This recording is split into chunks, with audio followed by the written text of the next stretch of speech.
j'espère que vous allez bien. Aujourd'hui, on se donne rendez-vous déjà pour le bilan du 5e mois. Parce que nous rentrons dans le 6e mois, les amis. C'est un truc de fou. Oui, vraiment, c'est un truc de fou. Je me rends compte en faisant les bilans, finalement, à quel point le temps passe vite.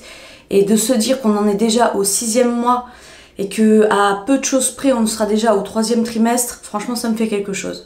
Alors, ce mois-ci, je pense que ça va être l'une des vidéos les plus courtes que j'aurai à vous proposer, bien qu'encore on verra pour la suite, mais déjà pour là, je sais que j'ai pas grand chose à dire. Ça a vraiment été le mois le plus croisière, le plus bateau de tous les autres mois que j'ai pu passer déjà. Et Dieu sait que ce que j'ai eu, encore une fois, j'ai du mal à considérer ça comme de vrais symptômes. Je vous avais déjà expliqué pourquoi, parce que il n'y a pas eu vraiment de récurrence et ça n'a jamais trop duré dans le temps. Donc voilà, c'est pas pour un petit épisode, un petit épiphénomène par-ci ou par-là que je considère que je subis de temps en temps la grossesse, c'est pas le cas. Donc, eh bien, on commence le bilan de ce mois-ci qui va évidemment passer très vite. Donc pour commencer, j'ai eu un petit épisode, encore une fois, vous voyez, c'est vraiment un petit épisode qui s'est résorbé tout seul, de gencives gonflées. Le fait d'avoir des gencives gonflées, c'est un phénomène qui est assez courant chez les femmes enceintes parce que l'afflux sanguin n'est pas le même, ce qui fait que les gencives ont tendance du coup à s'engorger. D'ailleurs, il y a des femmes qui font des gingivites carrément, bon, c'est plutôt sur le 3e trimestre en général que ça survient, mais dès le 2e trimestre, il peut commencer à y avoir déjà des petits prémices. Donc voilà, moi ça m'est arrivé 2-3 matins, pas plus honnêtement, de me réveiller avec les interstices entre les dents, vous voyez, les gencives un peu plus gonflées que d'habitude, ni douloureuses ni rien du tout, mais on sentait que c'était vraiment bien gonflé et tout est redevenu plutôt normal jusqu'à présent. Mais il y a une vidéo à ce sujet d'ailleurs à propos des gencives que je vous réserve pour un peu plus tard, qui pourra d'ailleurs vous être très utile si vous êtes justement enceinte. Et on va déjà terminer maintenant. Je vous assure, ce mois-ci il est passé comme ça. J'ai eu aussi un épisode de gastrite. Alors les remontées acides et les gastrites, c'est pas exactement la même chose, attention. Je le précise parce que dans mon entourage, on a fait l'amalgame. Non, ce n'est pas tout à fait la même chose. La gastrite, c'est vraiment une crise qui va te rendre vraiment malade physiquement, à te donner la nausée, à te faire même vomir. Il y en a même qui pensent parfois que ça vient du cœur, carrément. Tellement que c'est douloureux et bon, des maux de tête, tout ce qui s'ensuit, c'est vraiment brutal une gastrite. C'est dû effectivement à la forte concentration d'acidité au niveau de l'estomac. Donc c'est ça en gros qui vous rend malade, on va dire. Ça inflamme et compagnie, et l'inflammation plus l'acide, ça fait super mal. Donc ça c'est une gastrite, c'est ce que j'ai eu en mangeant un gâteau au chocolat extrêmement sucré. 5 minutes plus tard, j'étais malade comme un chien, ça a duré à peu près 1 heure en tout et pour tout, voilà. Par contre, les remontées acides, c'est quelque chose d'assez courant chez les femmes enceintes aussi. On attribue souvent d'ailleurs ce désagrément au fait que ce soit les cheveux de bébé qui vous provoquent des remontées acides, mais ça c'est une légende urbaine. Scientifiquement parlant, c'est pas le cas, ça n'existe pas ça. Scientifiquement parlant, c'est juste une histoire de clapet au niveau de l'estomac qui se referme assez mal avec le poids du ventre, le volume du ventre, et du coup ça laisse échapper un peu d'acide gastrique qui vous remonte dans la gorge et qui peut devenir vraiment douloureux et voire même handicapant pour le quotidien. Donc vous voyez, c'est pas exactement les mêmes choses. Moi je n'ai pas encore vraiment les remontées acides, mais je sais qu'en ayant eu cet épisode de gastrite, du coup j'ai bien senti les jours un peu avant, les jours un peu après, que j'avais des petits restes, que mon clapet ne se fermait pas forcément bien. Et je sais qu'avec les jours à venir, plus le ventre va prendre du volume, plus je vais être sujette du coup à ces remontées acides. De toute manière, je pense que je n'y échapperai pas, je l'ai eu pour mes 2 enfants précédents. J'ai un peu du mal à voir comment est-ce que je pourrais y échapper cette fois-ci, sachant que je suis constituée de la même manière. Encore une fois, ça ne veut rien dire, mais un peu de flair quoi, je sais pas. Voilà, on a déjà terminé avec toutes les sensations, les petits symptômes, les petits maux que j'ai pu avoir ce mois-ci. On va terminer la vidéo avec les choses que j'avais à faire aussi courant ce mois. Donc j'étais censée continuer déjà à prendre mon complément alimentaire de foie de bœuf. J'ai déjà eu l'occasion de vous en parler. D'ailleurs, si jamais vous avez loupé la vidéo où je vous parle de tous les compléments alimentaires que je prends ou que j'envisage de prendre durant cette grossesse, voire même un petit peu après, ce sera ici. Je vous la laisserai de toute façon en barre de description pour que vous puissiez la consulter. Je dis pas que c'est la meilleure du monde, mais je pense qu'il y a des informations dedans qui pourront vous être très utiles. J'étais censée également continuer à prendre mon complément alimentaire d'huîtres. Alors ça, je l'ai fait, mais pas assidûment.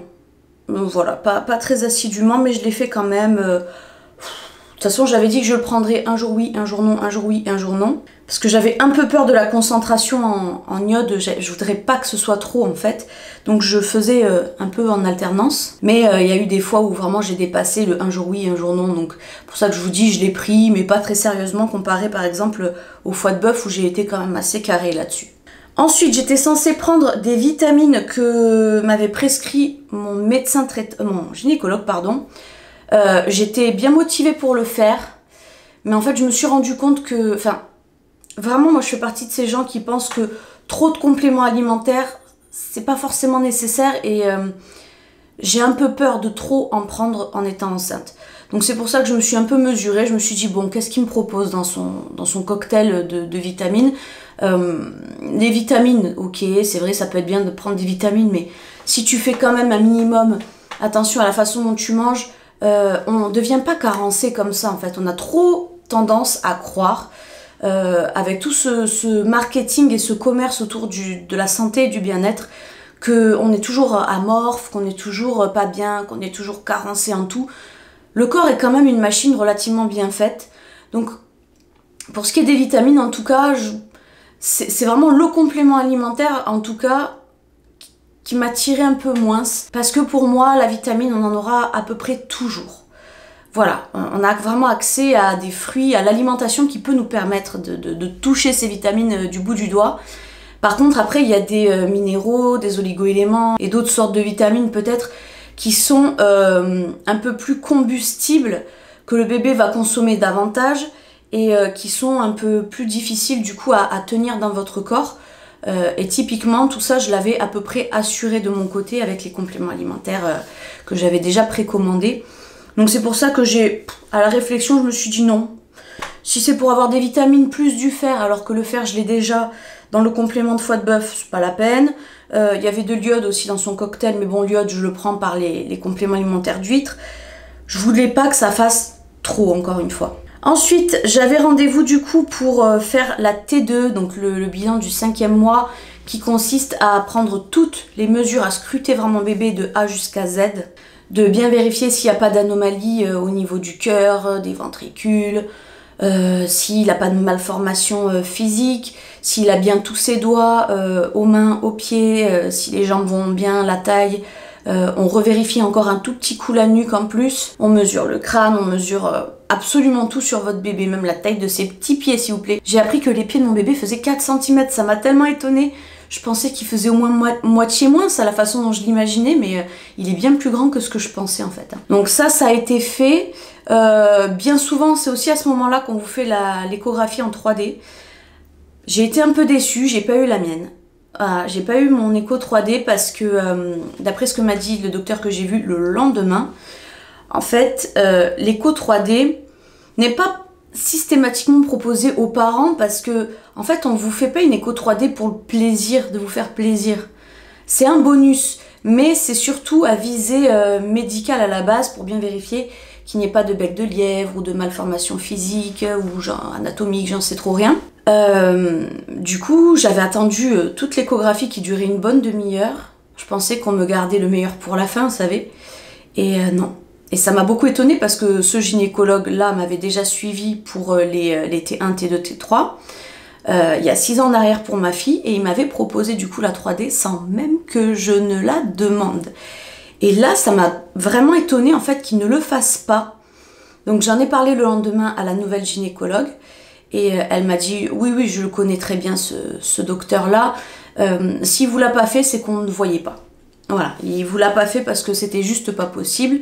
Effectivement, j'ai un bébé qui est actuellement en siège, c'est pas très grave, hein, il a le temps de tourner encore, mais du coup, vu qu'il est en siège, c'était apparemment un peu plus difficile pour bien capter son visage, vous voyez.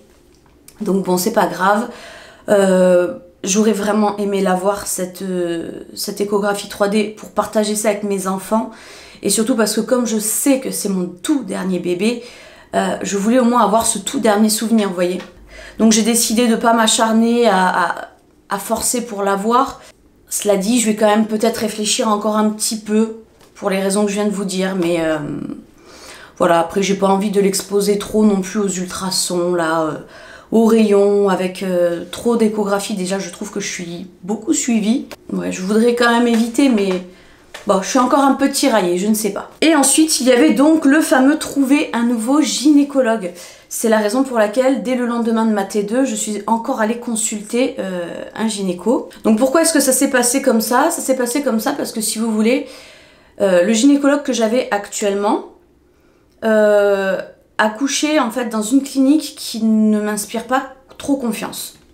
C'est peut-être du préjugé, mais se retrouver dans un endroit où déjà ça t'attire pas de rentrer, où tu te sens pas à l'aise, dans un secteur où tu te sens pas à l'aise, pour moi déjà c'était mauvaise limonade. Donc je voulais raccoucher dans la clinique dans laquelle j'étais déjà il y a 6 ans pour ma fille, parce que je m'étais régalée. C'était vraiment clair, propre, pas du tout angoissant. Vous savez, des fois il y a des hôpitaux et des cliniques qui sont un peu vieillottes, un peu bizarres, qui vraiment vous foutent un stress, quoi. Mais dans la clinique dans laquelle j'ai accouché l'année dernière, il y a 6 ans, pardon, elle était vraiment topissime, propre, très bien équipée, les chambres étaient bien et tout, enfin j'ai vraiment une très bonne expérience. Donc je me dis, pourquoi est-ce que j'irais tenter l'aventure ailleurs pour faire plaisir à un gynéco que je connais pas trop finalement. Il vaut mieux que je m'écoute à moi. Donc c'est pour cette raison-là que j'ai décidé de me séparer de lui pour me rapprocher de quelqu'un qui accouche du coup dans la fameuse clinique. Donc on a fait la rencontre hier, c'était hier, et le contact est assez bien passé, voilà, je pense que ça va le faire. Et voilà, on en a déjà terminé, donc vous voyez le 5e mois ici c'est relativement bien passé. Pas de fatigue encore une fois, rien de trop particulier. Alors j'ai hâte de vous retrouver pour le mois prochain. Et en attendant, je vous dis prenez soin de vous et merci pour votre attention. Au revoir.